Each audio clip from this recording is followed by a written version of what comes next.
Jindara අවුලවන්න නොව නිවන්න.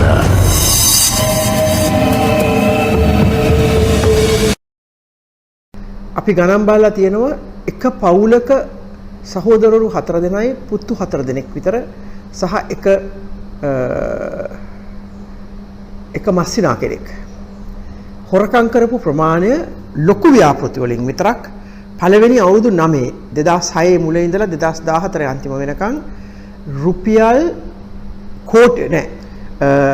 Dollar billion 15ක් million 15000ක් කෝටි ලක්ෂ ගාණක් රුපියල් වලින්. ඉතින් එතකොට ඒ ප්‍රධාන ව්‍යාපෘති වලින් විතරයි. මම උදාහරණයක් වශයෙන් කියන්නම්. මම කියන්නේ පැහැදිලිව ඔන්න ඔය හොරකම නිසා තමයි ඒව කවුද ගෙවන්නේ? ඒගොල්ලෝ නෙමෙයි. ඒගොල්ලන්ගේ ආච්චි අම්මලා නෙමෙයි. රට ගෙවන්නේ. තමුන්නාසලා අපි බංකොලොත් උනේ ඒකයි. මම එක උදාහරණයක් දෙකක් දෙන්නම්. මම විශ්‍රාමාර්ගන ජනාධිපති ධූරයෙන් ඉවත් වෙන්න පෙර අපි ගොඩාක් කරුවා. පළවෙනි වතාවට ලංකාවේ අධිවේග මාර්ගය හැදුවේ මගේ කාලේ. දකුණු අධිවේග මාර්ගය සහ කටුනායක භාගයක් විතර ඉවර කළා මං ගෙදර ගියේ. එතකොට ඒ වගේ ලොකු ව්‍යාපෘති ගණනාවක් මම රිටයර් වෙන්න පෙරත් කරන්න ඕනේ කියලා 6ක් අපි තෝරලා ඒ වෙලාවේ බටහිර ලෝකේ අපිට හුඟක් ආධාර දුන්න බටහිර ලෝකේ ආර්ථික අහේනියක් තිබුණා. අපිට බොහොම අමාරු වුණා ඒ අයගෙන් ආධාර ලබා ගන්න. ආධාර කියන්නේ අපහු ගෙවන ණය. නමුත් පහසු ක්‍රමයට චීනය ඉදිරිපත් වුණා. අපි දෙන්නම් එක්තරා ප්‍රමාණයක් මුදල් ආධාර කියලා අපහසු ගෙවීමට මම කිව්වා මගේ ආණ්ඩුව කාලේ විදේශ ණය අපි ගත්තේ 100%ක පොලියට ලයිබෝර් වලට වැඩිය 100%ක පොලියට. රාජපක්ෂලා ගත්තේ 6%-9% පොලියට. පොඩ්ඩක් හරි මොලේ තියෙන බොන්චියටයක් තරම් මොලයක් තියෙන රාජ්‍ය නායකයෙක් කවදාවත් ඒසා විශාල ප්‍රමාණයකට රාජ්‍ය ණය ගන්නේ නැහැ. ඒ වෑනුත් 2%-3% ඒගොල්ලන්ගේ සාක්කුවට ගියා කියලායි කියන්නේ. ටික දවසක් යනකොට මහින්ද රාජපක්ෂ බලයට ආවා. ආණ්ඩුවේ ප්‍රධානම ලොක්ෙක් එන්න කියලා කොම්පැනියට කිව්වලු. ඒගොල්ලෝ බොහෝ සන්තෝෂෙන් ගිහින් තියෙනවා. ඒගොල්ලන්ගේ ප්‍රගතිය ගැන බලන්න බලයට ආපු ගමන් අපිට ආණ්ඩුවේ ප්‍රධානියෙක් වෙන්න කිව්වා කියලා ගියා. කිසි දෙයක් අහලා නැහැ. ව්‍යාපෘතියට ඩොලර් මිලියන 280ක් යනවා නේද? ඔව් සර්. මට ඒකෙන් භාගයක් ඕනේ කොමිස් හැටියට. ඒ කියන්නේ ඩොලර් මිලියන 140ක් එක ව්‍යාපෘතියකින්. මේගොල්ලෝ වෙවුලන්න පටන් අරන් අපිට එහෙම දෙන්න බෑ. අපිට එහෙම සල්ලි නැහැ. හිටපු ජනාධිපතිනේ අපිට කිව්වා කාටවත් සතයක්වත් දෙන්න එපා කියලා. ඒක නිසා අපි පුළුවන් තරම් අඩු කරලා මේකගෙන ආයේ. එහෙමනම් get out කියලා තියෙනවා. මේගොල්ලෝ අඬාගෙන ගිහිල්ලා චීන තානාපතිට කියලා ගෙදර ගියා. ඉතුරු ව්‍යාපෘති 6ටත් ඒක වුණා. නෙළුම් පොකුණ කොළඹ කටුනායක පාර තව ඔය වගේ 6ක් ව්‍යාපෘති. ඔක්කොම 6ක්. හැම එකෙම 50 ඉල්ලුවා. ඔක්කොම අකුලගෙන ගියා. අපි ගෙනල්ලා තිබුණ හොඳ කොන්ත්‍රාත් කරුවන්. අපි නිදහස ලැබපු වෙලාවේ 1948 තුන්වෙනි ලෝකයේ කියලා එතකොට ලෝකයේ තිබුණ රටවල් ඒ වෙලාවේ 200ක් තිබුණේ. අද මන් තියෙන ගාන ගන්නම් 200න් ඒ වෙලාවේ තුන්වෙනි ලෝකයේ රටවල් කියලා ඒ කියන්නේ දුප්පත් තත්ත්වයක තිබුණ රටවල් 150කට වැඩිය තිබුණා 200න්. ඒ රටවල් අතරින් දියුණුම රටක් හැටියට ලංකාව සඳහන් වෙලා තිබුණා. ආර්ථිකය අතින් රාජ්‍ය සේවය ඊටාම දියුණු තත්ත්වයක තිබුණා. අධ්‍යාපනය ඒ රටවල් ගණනායම ඉහළම තත්ත්වයක අධ්‍යාපනය තිබුණේ. ලෝකෙම දියුණු රටවල් වලට සමාන කරන්න පුළුවන් අධ්‍යාපන ක්‍රමයක් තිබුණා. ඉතින් අපි සෑහෙන දුරට ගියා. ඒ අධ්‍යාපනය නිසා රට පාලනය කරන්න ඕනේ තරම් මිනිස්සු ඉගෙනගෙන එළියට ආවා. අලුත් බිස්නස් පටන් ගත්ත අයට අවශ්‍ය වාතාවරණය හදලා දුන්නා නම් ආණ්ඩුව වලින්. එතකොට මට මතකයි 2005 මම ආණ්ඩුව රාජපක්ෂ මහත්තයාට බාර දුන්න වෙලාවේ මහින්ද රාජපක්ෂ මහතාට අපි බලයට එනකොට තිබුණාට වැඩිය මේ රට විවිධ අංශ වලින් දියුණු කරලා තිබුණා. මම කතා කරන්නේ අද ආර්ථිකය ගැන. ආර්ථිකය විශාල වශයෙන් දියුණු කරලා මම බාර දුන්නේ මේ මහා විනාශකාරී යුද්ධයක් කර. අපි බලයට එනකොට ලංකාව දුප්පත්ම රටවල් 200න් දුප්පත්ම රටවල් 25 අතර තිබුණේ. ඒ කියන්නේ 175කට වැඩිය දුප්පත් රටක් හැටියට ලංකාව සඳහන් වුණේ. අපේ දල දේශීය නිෂ්පාදනයේ හුඟක් දුර්වල තත්ත්වයක තිබුණේ. පඩි ඉතාමත් අඩු මට්ටමක තිබුණේ රාජ්‍ය සේවයේත් පෞද්ගලික අංශයේත්. අපි ආර්ථිකය දියුණු කරපු නිසා ඒක පුද්ගල ආදායම මගේ අවුරුදු 11 ඉවර වෙන්න පෙර 3 ගුණයකින් වැඩි වුණා. දල දේශීය නිෂ්පාදනය 3 ගුණයකට වැඩි වුණා. පඩි නඩි වැඩි කරන්න පුළුවන් වුණා 5 ගුණයකින් 500%. ඉතින් මේ වාගේ කොහොමද අපි කෙරුවේ? මම හිතන්නේ මම එතකොට ජනාධිපති සහ මුදල් ඇමති හැටියට කටයුතු කරුවේ. සිදු වුණ ප්‍රධානම හේතුව වෙන කිසි දෙයක් නෙමෙයි. එක පැත්තකින් පැහැදිලි ආර්ථික සංවර්ධන වැඩපිළිවෙලක් මගේ තිබුණා, අපේ ආණ්ඩුවේ තිබුණා. රටට අත්‍යවශ්‍ය දේවල් මොනවද? රටේ ආර්ථිකය සහ සමාජය ඉදිරියට ගෙනියන්න අත්‍යවශ්‍ය ව්‍යාපෘති මොනවද? ඒවට විතරයි අපි විදන් කරේ. මට වැඩියෙන් කොමිස් එකක් ගහ ගන්න පුළුවන් ව්‍යාපෘති නෙමෙයි අපි රටට බාරගත්තේ වියදම් කෙරුවේ. ඒ වගේම දූෂණය පුළුවන් තරම් දූෂණය සහ නාස්තිය අවම කෙරුවා. එකක් මම හොරකම් කෙරුවේ නෑ. කැබිනට් මණ්ඩලයට හොරකම් කරන්න දුන්නේ නැහැ. හොරෙන් එහෙම පොඩ්ඩක් ගන්න ඇති. හැබැයි මේ වාගේ මහා පරිමාණයට කෙරුවේ නැහැ රාජපක්ෂ යුගයේ වාගේ. නාස්තිය පුළුවන් තරම් අඩු කෙරුවා. ඒ කියන්නේ රටට අවශ්‍ය නැති දේවල් වලට වේදම් කිරීම පුළුවන් තරම් අඩු කෙරුවා. ඒ නිසා තමයි දස කෝටි ගණන් යුද්ධයට වැය කර යුද්ධය 3 කාලයක් විතර අපි දිනලා ඉතුරු කාල දිනන්න තමයි බාර දුන්නේ මහින්ද රාජපක්ෂ ආණ්ඩුවට. අපිට කරන්න පුළුවන් උනේ. දැන් ඇයි බංකොලොත් වෙලා තියෙන්නේ? තවත් එකක් මම කියන්න ඕනේ. මගේ ආණ්ඩුව තමයි නිදහසෙන් පස්සේ වැඩියෙන්ම විදේශ ණය ගෙවපු ප්‍රතිශතයක් හැටියට වැඩියෙන්ම විදේශ ණය ආපහු ගෙවපු ආණ්ඩුව. ඒ ඔක්කොම කෙරුවේ මම ඔය කිව්ව හේතු දෙක නිසා විතරයි. දූෂණය නාස්තිය අඩු කිරීම, පැහැදිලි ආර්ථික සංවර්ධන ප්ලෑන් එකක් සැලැස්මක් තිබීම සහ හරියාකාරව රාජ්‍ය සේවකයෙක්ගෙන් රජයේ සේවයෙන් හරියාකාරව වැඩ කරවා ගැනීම. ඉන්පසුව 2005 ඉඳලා 2015 වෙනකන් 2019 ඉඳලා මේ වෙනකන් ඊයේ පෙරේදා වෙනකන් මොකද වුනේ? ඉහළම මට්ටමේ අතිශය දූෂණයක් පැවතුණා. අපි ගණන් බලලා තියෙනවා එක පවුලක සහෝදරවරු 4 දෙනයි පුතු 4 දෙනෙක් විතර සහ එක මස්සිනා කෙනෙක් හොරකම් කරපු ප්‍රමාණය ලොකු ව්‍යාපෘති වලින් විතරක් පළවෙනි අවුරුදු 9 2006 මුල ඉඳලා 2014 අන්තිම වෙනකන් රුපියල් කෝටි ඩොලර් බිලියන් 15ක් මිලියන් 15000ක් කෝටි ලක්ෂ ගාණක් රුපියල් වලින්. ඉතින් එතකොට ඒ ප්‍රධාන ව්‍යාපෘති වලින් විතරයි. මම උදාහරණයක් වශයෙන් කියන්නම්. මම කියන්නේ පැහැදිලිව ඔන්න ඔය හොරකම නිසා තමයි ඒව කවුද ගෙවන්නේ? ඒගොල්ලෝ නෙමෙයි. ඒගොල්ලන්ගේ ආච්චි අම්මලා නෙමෙයි. රට ගෙවන්නේ. තමුන්නාසලා අපි බංකොලොත් උනේ ඒකයි. මම එක උදාහරණයක් දෙකක් දෙන්නම්. මම විශ්‍රාමාර්ගන ජනාධිපති ධූරයෙන් ඉවත් වෙන්න පෙර අපි ගොඩාක් කරුවා. පළවෙනි වතාවට ලංකාවේ අධිවේග මාර්ගය හැදුවේ මගේ කාලේ. දකුණු අධිවේග මාර්ගය සහ කටුනායක භාගයක් විතර ඉවර කළා මං ගෙදර ගියේ. එතකොට ඒ වගේ ලොකු ව්‍යාපෘති ගණනාවක් මම රිටයර් වෙන්න පෙරත් කරන්න ඕනේ කියලා 6ක් අපි තෝරලා ඒ වෙලාවේ බටහිර ලෝකේ අපිට හුඟක් ආධාර දුන්න බටහිර ලෝකේ ආර්ථික අහේනියක් තිබුණා. අපිට බොහොම අමාරු වුණා ඒ අයගෙන් ආධාර ලබා ගන්න. ආධාර කියන්නේ අපහු ගෙවන ණය. නමුත් පහසු ක්‍රමයට චීනය ඉදිරිපත් වුණා. අපි දෙන්නම් එක්තරා ප්‍රමාණයක් මුදල් ආධාර කියලා අපහසු ගෙවීමට. මම කිව්වා මගේ ආණ්ඩුව කාලේ විදේශ ණය අපි ගත්තේ 100%ක පොලියට, ලයිබෝර් වලට වැඩිය 100%ක පොලියට. රාජපක්ෂලා ගත්තේ 6% 9% පොලියට. පොඩ්ඩක් හරි මොලේ තියෙන බොන්චියටයක් තරම් මොලයක් තියෙන රාජ්‍ය නායකයෙක් කවදාවත් ඒසා විශාල ප්‍රමාණයකට රාජ්‍ය ණය ගන්නේ නැහැ. ඒ වෑනුත් 2%ක් 3ක් ඒගොල්ලන්ගේ සාක්කුවට ගියා කියලායි කියන්නේ. කොහොම හරි ඒ වාගේ 100%කට පොලිය අවුරුදු 30ක් 40ක් අපිට ආපසු ගෙවන්න දුන්නා චීන ආණ්ඩුවෙන් ව්‍යාපෘති 6කට. මම මේ අන්තිම 6 ගැන විතරයි කතා කරන්නේ. මුදල් ලබා ගත්තා. මම ඒගොල්ලන්ට පැහැදිලිව කිව්වේ ලංකාවේ කිසි කෙනෙකුට 7-5ක්වත් කොමිස් දීලා තිබුණොත් ඕගොල්ලන්ව මම පන්නනවා. ඉතින් ඒ නිසා පුළුවන් තරම් අඩුවට අපිට ගන්න පුළුවන් වුණා. මොකද මේ ගන්න ණය රජය අපහු ගෙවන්න ඕනේ. නොරොච්චෝලේ ව්‍යාපෘතිය මෙගාවොට් 900ක් අපේ විදුලි පද්ධතියට එකතු කරන මේ කොටස් තුනකට කෙරුණේ. පළවෙනි කොටස මෙගාවට් 350ක්ද 400ක්ද නොරොච්චෝලේ පටන් ගත්තේ අපිට හුඟක් විරුද්ධතාවයන් එකට තිබුණා. ඒවා ඔක්කොම අපි සමතයකටපත් කරලා මිනිස්සු අරෙස්ට් කරලා ගහලා නෙමෙයි. ඒකට කරුණේ අවබෝධ කරලා දීලා පටන් ගත්ත මුල් ගල් තිබ්බා මං ගෙදර යන්න පෙර. අපි ඒක අස්සම් කෙරුවේ ඩොලර් මිලියන් 280කට.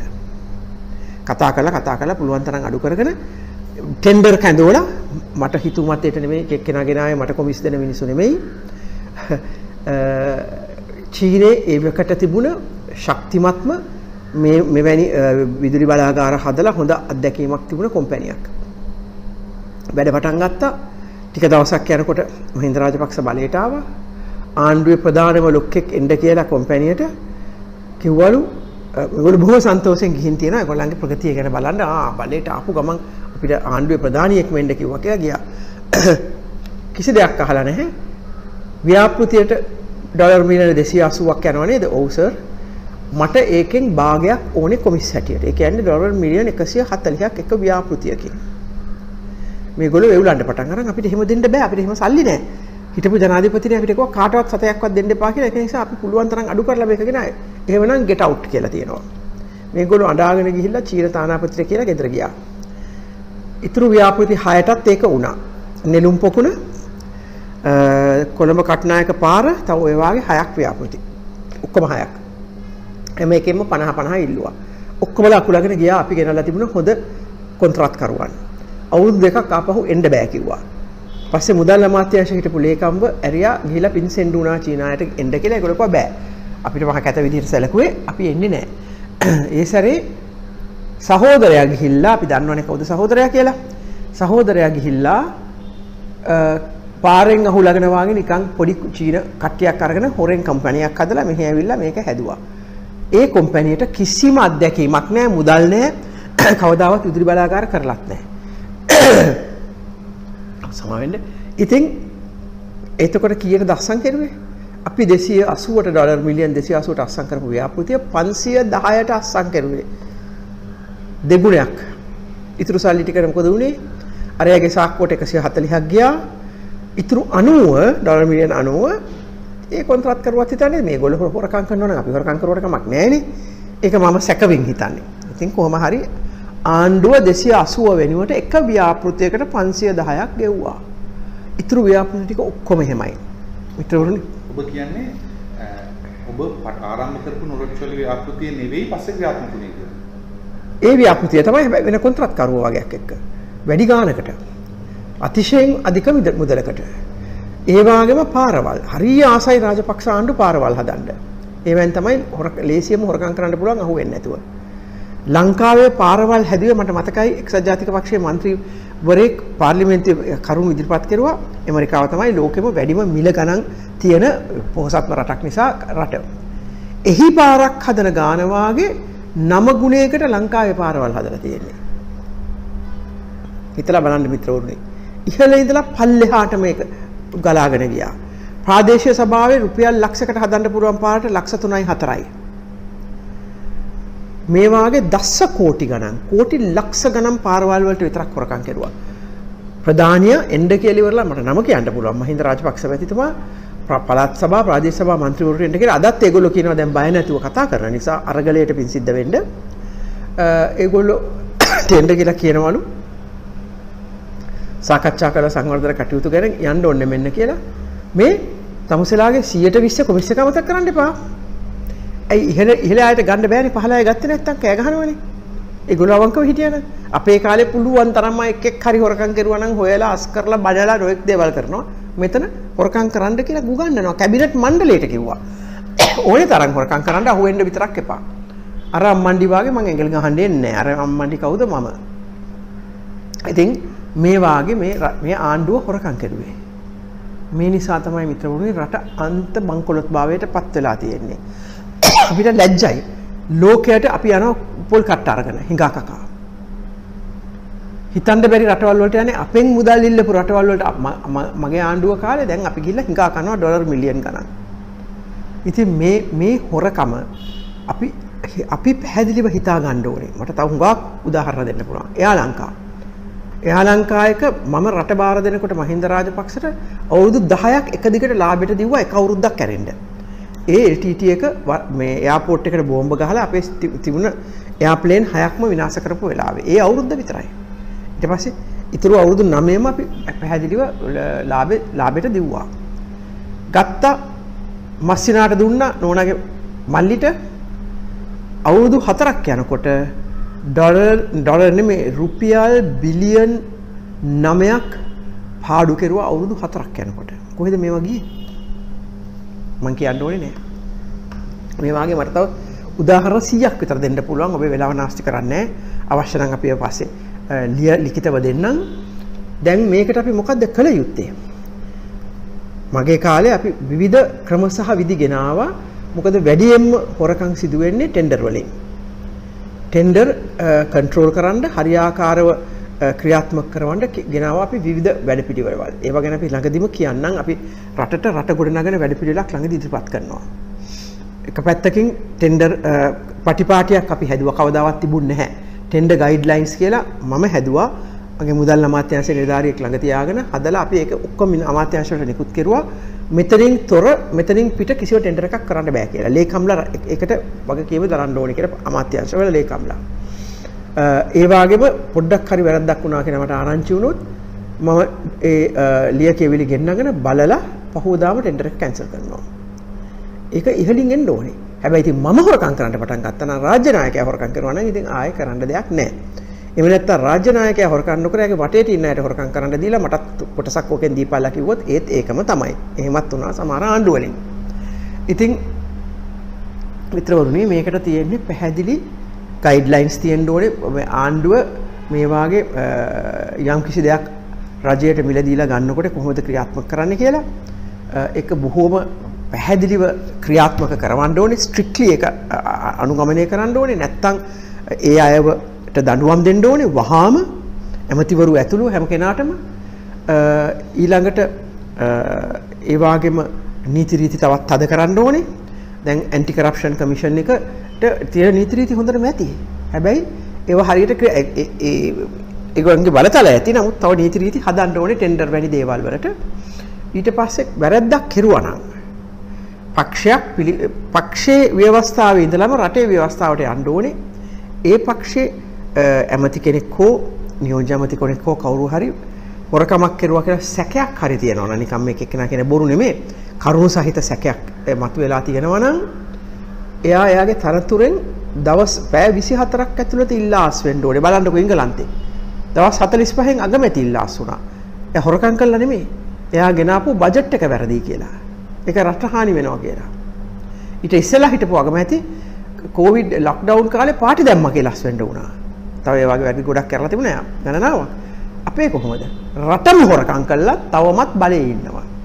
අපේ සමාජයේ එහෙම ප්‍රතිවිරෝධයක් නැගින් නැති වෙන්න හේතුව විදියට උතුම්නේ මොකක්ද? ඒක දිග ඓතිහාසික හේතු තියෙනවා විවිධ දේවල්. ආගමික හේතු, සංස්කෘතික හේතු, අපේ රටේ ප්‍රජාතන්ත්‍රවාදී කිව්වට ප්‍රජාතන්ත්‍රවාදයේ තියෙන මැතිවරණවල විතරයි.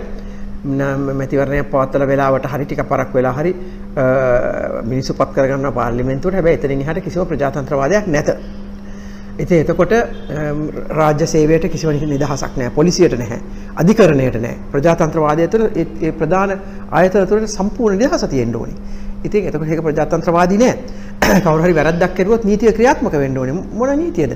ජජ්ජස්ලා ටෙලිෆෝන් කරලා ලොක්කොට කියනවා මෙයා මගේ කෙනෙක් ඒක නිසා මට ඕනේ තීන්දුවක් දෙන්න මම ඔයාලට එක්ක පගාවක් දෙන්න ඒක ඔයාගේ ළමයාට පිටරට රස්සාවක් හදලා දෙන්න. එහෙම වුණා පහුගිය කාලේ. මේ ඊපෙරේදත් මට අපේ පාසලක මගේ දිස්ත්‍රික්කේ ලොකු වැරදි සිද්ධියක් වෙලා ඒකේ විදුහල්පති කිසි ඇක්ෂන් එකක් ගන්න නැතුව දෙමව්පියන්ට ටෙලිෆෝන් කරලා දෙමව්පියන්ට තර්ජනය කරනවා කට උත්තර දෙනවට. ඊට පස්සේ ඒ වැරදි කරපු ළමයින්ට එරෙහිව නීත්‍යානුකූලව කටයුතු කරනකොට දෙමව්පියෝ මට එවනවා පණිවිඩ අනේ මැඩම් මේගොල්ලෝ ඒ ලෙවල් කරන්න ලෑස්ති සමාව දෙන්න. මොකද සමාව දෙන්නේ? වැරද්දක් කරන රටේ නීතියක් තියෙනවානේ. ළමයින්ට ගහලා වමන යනකම් ගහලා රෝහල්ගත වෙලා ඒගොල්ලන්ට මානසික කම්පන ඇති වෙලා පාසල් යන්නේ නැතුව මාස ගණන් ඉඳලා කුඩු ගහන්න සල්ලි ගන්න වයසක ළමයි අනිත් අයගෙන් හොරකම් කරලා ඊට වැඩි අන්ත දේවල් වෙනවා. දැන් මගේ දිස්ත්‍රික්කෙම ගුරුවරයෙක් තමාගේ නෝනාව මැරුවා අවුරුදු 15 දරුවා ඉදිරිපිට. ඒක සමාව දෙන්න. මොකද සමාව දෙන්න නීතියක් මොකද රට ගෙනියන්නේ කොහොමද? දැන් මේ රටේ 90%ක් මම දන්නවා සියලු සමීක්ෂණ අනුව අරගලේ පණිවිඩයට සහයෝගය දුන්නා. ශාරීරිකවත් ගිහිලා සහයෝගය දුන්නා. රට වෙනස් කරන්න ඕනේ කියලා අනන්ත අප්‍රමාණ අපිට කියනවා. රට වෙනස් කරන්නේ කොහොමද? නීතිය ක්‍රියාත්මක කරන්න බැන්න. අනේ මැඩම් මෙයා මම දන්න කෙනෙක් පවුලේ නෑ එහෙම බෑ. නීතියත් හදබල් ලෙස ක්‍රියාත්මක කරන්න ඕනේ. ඇමති කෙනෙක් හෝ නියෝජ්‍ය ඇමති කෙනෙක් හෝ മന്ത്രി කෙනෙක් හෝ රජයේ ඉහළ මට්ටමේ සේවකයෙක් සංස්ථා සේවකයෙක් හෝ වැරද්දක් කෙරුවා කියලා සෑහෙන සැකයක් තියෙනවා නම් ඔප්පු වෙන්නත් පෙර ඒ තනතුරෙන් වහාම ඉල්ලා අස්විය යුතුයි. ඉන්ක්වයරි එක ඉවර වෙනකන්. മന്ത്രി කෙනෙක් නම් මේ മന്ത്രി හැටියට ඉන්න පුළුවන්. අනිත් තනතුරු වලින් ඉල්ලා අස්සලා ගෙදර යන්න ඕනේ. ඊට පස්සේ හරියාකාරව අවංකව පොලිසියට ඉන්ක්වයරි කරන්න දෙන්න ඕනේ, අධිකරණයට තීන්දුව දෙන්න අවශ්‍යතාවය දෙන්න ඕනේ. එතකොට රට හදන්න පුළුවන් සෑහෙන දුරට. මගේ කාලේ මම පර්සනලි වෙන අයගේ සහයෝගයක් නැතුව පොලිසිය මෙහෙව්වා. මම පොලිසිය බාර ඇමතිවරයා හැටියට වැරදි සිද්ධ වෙච්ච දේවල් හරියට ඉන්ක්වයරි කරන්න. මම වැරදි අතර කවමදාවත් උපදෙස් දීලා නැහැ. ජජස්ලා පත් කරනකොට මම එන්ඩ කෙලිවරලා කියනවා කවදාවත් මම ඕගොල්ලන්ට මේ විදිය තීන්දුවක් දෙන්න කියලා කියන්නේ කවුරු හරි ඕගොල්ලන්ට කිව්වොත් මට කියන්න මගේ ආණ්ඩුවේ ලොක්ෙක් කිව්වොත් මම ඒක ගැන බලා ගන්නම්. ඕගොල්ලෝ කරුණාකරලා සාධාරණ තීන්දුව දෙන්න. ඉතින් එක පුද්ගලයෙකුට මෙහෙම කරන්න බෑ. මුළු සිස්ටම් එකම වෙනස් කරන්න ඕනේ. සිස්ටම් චේන්ජ් කියන්නේ ඒකයි. මේ වාගේ වෙන්නේ අපේ සිස්ටම් එක වැරදි. ඒක මුල ඉඳන් අගට හරියට විග්‍රහ කරලා මම මේ පොඩ්ඩයි බොහොම උඩින් පල්ලෙන් විග්‍රහ කරුවේ. මේ සිස්ටම් එක වෙනස් කරන්න ඕනේ. අපේ රටේ තරුණ පරපුර 100% මේක වටහාගෙන. ඒගොල්ලෝ කෑ ගහන එක හරි. ගෝටා ගෝ හෝම් කිව්වට ඒගොල්ලෝ කිව්වා ඒක මදි. අපිට සිස්ටම් චේන්ජ් එකක් ඕනේ කියලා. හරියට හරි. චේන්ජ් එක අපි කරන්න ඕනේ. එතකන් මම කියන්නේ මේ රටේ හැම කෙනාම පැහැදිලිව වටහා ගන්න ඕනේ එක කරුණක් තියෙනවා. මේ රටේ රාජ්‍ය සේවකයෝ විශේෂයෙන්ම දේශපාලඥයෝ මේ පාලනය කරන අය හොරකම් කරන තාක්කල් රට හදන්න බෑ. අද මේ වෙලා තියෙන බංකොලොත් භාවය නිසා ඇති වෙලා තියෙන බංකොලොත් භාවය නිසා අත්‍යවශ්‍ය දේවල් වලට මුදල් නැහැ. අධ්‍යාපනය කඩාගෙන වැටලා පුදුමාකාර විදිහට. පහුගිය ආණ්ඩුව ප්‍රතිපත්තියක් නැතුව මම ඒ ගැන ඊළඟ සැරේ කතා කරන්නම්. පුළුවන් තරම් මම ගොඩනගපු අධ්‍යාපන ක්‍රමය මම තනියම නෙමෙයි අපි හුඟ දෙනෙක් එකතු වෙලා කඩාගෙන වැටෙන්න දුන්නා. ටියුෂන් මාෆියාවද ඔළුව උස්සලා මේක රටේ තියෙන මහා භීෂණයක් ටියුෂන් මාෆියාව. දෙමව්පියෝ බංකොලොත් වෙවි හොරකම් කර ටියුෂන් වලට අරිනවා මේ පාසල් පද්ධතියට රජෙන් දස කෝටි ගණන් වියදම් කරද්දි. ටීචර්ස්ලා උගන්වන්නේ නැහැ. මගේ ටියුෂන් පන්තියට එන්න කියනවා. එහෙම නැත්නම් අරයාගේ ටියුෂන් පන්තියට යන්න කියනවා. එක්සෑම් පේපර්ස් හොරට හදන්නේ. අධ්‍යාපන අමාත්‍යාංශයව හදන අයයි ලොකු ටියුෂන් පන්තිකාරයෝ එකතු වෙලා ඒව හදන හැටි අපි පස්සේ කියන්න. ඒතකොට ටියුෂන් කාර්යය උගන්වන්නේ ඒකට කටපාඩම් කරලා ගිහිල්ලා ලියන්න විතරයි. ළමෙක් එහෙම කරලා ඉවරලා සමාජයට පිවිසෙනකොට සමාජයේ එක ප්‍රශ්නයකටවත් මුහුණ දෙන්න බෑ. විශ්වවිද්‍යාලේ ඉගෙන ගන්න බෑ. ඒ කටපාඩම් කරලා විතරයි තියෙන්නේ වෙන කිසි දෙයක් ඊට පිට කියවලා නැහැ. තමාගේ ටෙක්ස්ට් බුක් එක ඉස්කෝලේ කරිකියුලම් එකට අදාළ ටෙක්ස්ට් බුක් එකවත් හරියට පාඩම් කරලා නැහැ. ඒ අවුරුද්දේ එන විෂයන් ටික විතරක් කටපාඩම් කරලා යනවා. එතකොට මොකටද අපි මෙච්චර වියදම් කරන්නේ අධ්‍යාපනයේට? මේ ටියුෂන් මාෆියාව එක වෙනම දූෂණයක්, වෙනම ආකාරයේ දූෂණයක්. ඒක ගැන අපි වෙනම කතා කරමු. ඉතින් කොහොම හරි අපි පළමුවෙන්ම වටහා ගන්න ඕනේ මේවැනි දූෂණ නිසා රට විනාශ වෙනවා. අපි හරියට හොරකම් නොකර පැහැදිලි චේතනාවක් අපි හදාගත්තොත් අපි කොහෙත්ම හොරකම් කරන්නේ හොරකම් කරන්න ඉඩ දෙන්නෙත් නෑ කාටවත්. දැක්කොත් අපි නීතිය ක්‍රියාත්මක කරන්න දැනුම් දෙනවා. අපි ඒවට විරුද්ධව සටන් කරනවා. එහෙම කරලා අපි රට හැදුවොත් මම උදාහරණයක් කියන්නේ මම විතරක් නෙමෙයි මේ රට හදන්න තව ආණ්ඩු තියෙනවා මම කරපු එක මම දන්නේ. රට හැදුවොත් යම් කාලවල වාගේ අපිත් හැදෙනවා ඉබේටම. ඒ රට හදපු නිසා තමයි මට මේ පස්කුණයකින් රජ සේවකයන්ගේ පඩි වැඩි කරන්න පුළුවන් වුණේ අවුරුදු 7ක් ඇතුළත. අවුරුදු 11ක් ගියේ නේ. අපි දූෂණය අඩු කරපු නිසා තමයි පුළුවන් තරම් අඩු කරපු නිසා රටේ මුදල් ඉතුරු වුණා. එතකොට අපිට විවිධ පහසුකම් දෙන්න පුළුවන් වුණා බිස්නස් කරන අයට. මගේ කාලේ මේ රටේ අපි 105 පොලියට බිස්නස් වලට 120ට 23ට පොලියට දෙන කාලේ 105 පොලියට සුරතුර දිරිය ණය කියලා තරුණ රැකියාවල් නොකරන බිස්නස් කරන්න පුළුවන් කැමති අයට දුන්නා. ලක්ෂ 5ක් සුළු සහ මධ්‍යම මට්ටමේ සුළු කර්මාන්ත සුළු ව්‍යාපෘති පටන් ගත්තා. සුළු ව්‍යාපාර. ඒකෙන් ලක්ෂ 20ක් රැකියාව කෙරුවා. තව ලක්ෂ 5ක් 10ක් අලුත් බිස්නස් පටන් ගත්තා. ඊට වැඩි ගානකට මේ ණය අරගෙන කොහොමද ඒවා කෙරුවේ? දූෂණය අඩු කරපු නිසා. අපි හොරකම් නොකරුවොත් රට හැදුවොත් ඒ ඉතුරු වෙන මුදලෙන් රට දියුණු වෙන ආකාරයෙන් අපිට හැදෙන්න පුළුවන්. අපේ පඩි වැඩි වෙනවා. පඩි ගන්න අය නම් අපිට වැඩියෙන් බිස්නස් කරන්න පුළුවන් වැඩියෙන්. රට හදන්න පුළුවන්. ගොඩනැගිලි හැදෙනවා. ඒ මගේ අවුරුදු 11 යුද්ධ තියේදී කොච්චර ගොඩනැගිලි හැදුණාද කියලා හිතලා බලන්න මිත්‍රවරුනි. මම දන්න මේ කොළඹ ආවට තියෙන නගර කඩුවෙල බත්තර මුල්ල අර මේ පොඩි ටවුන් ජරා ගොඩනැගිලි තිබුණේ. ඒ කාලේ ඒ අවුරුදු 11 විතරක් කොච්චර හැදුණාද? ඊට පස්සේ ඒකේ ප්‍රතිඵලය මහින්ද රාජපක්ෂගේ ආණ්ඩුවත් අවුරුදු ගාණක් ගත්තා. අන්තිමට හොරකමේ ප්‍රතිඵල අනිසි ප්‍රතිඵල ආණ්ඩුව දකින්න පටන් ගත්තේ අවුරුදු 6ක් 7ක් ගිහිල්ලා 2012 13 වෙනකොට. එතකන් අර මේ පිම්මෙන්ම ගියා. ඉතින් ඒක නිසා අපි පැහැදිලි පොරොන්දුවක් අපි අපිට දෙමු, රටට දෙමු, අනිත් හැමෝටම දෙමු. අපි හොරකම් කරන්නේ නැහැ. හොරකම් දකින තැන නවත්තනවා.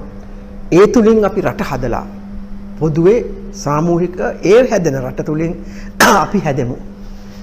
පඩි වැඩි වෙනවා, වැඩියෙන් බිස්නස් වැඩි වෙනවා, වැඩියෙන් ව්‍යාපෘති වැඩි වෙනවා. අපිට හොඳට ඉගෙනගෙන පිටරට රැකියාවල් ගන්න පුළුවන්. අන්න ඒ ටික තමයි මම අද කියන්න හදන්නේ. මේක අපි පැහැදිලිව වටහාගෙන ඉදිරියට යමු කියලා. අනිකුත් ලෝකේ රටවල් දිහා බැලුවොත් ඒ රටවල් දූෂණය අඩු කරපු නිසා කොයිතරම් හැදිලා තියෙනවද? ගින්දර අවුලවන්න නොව නිවන්න.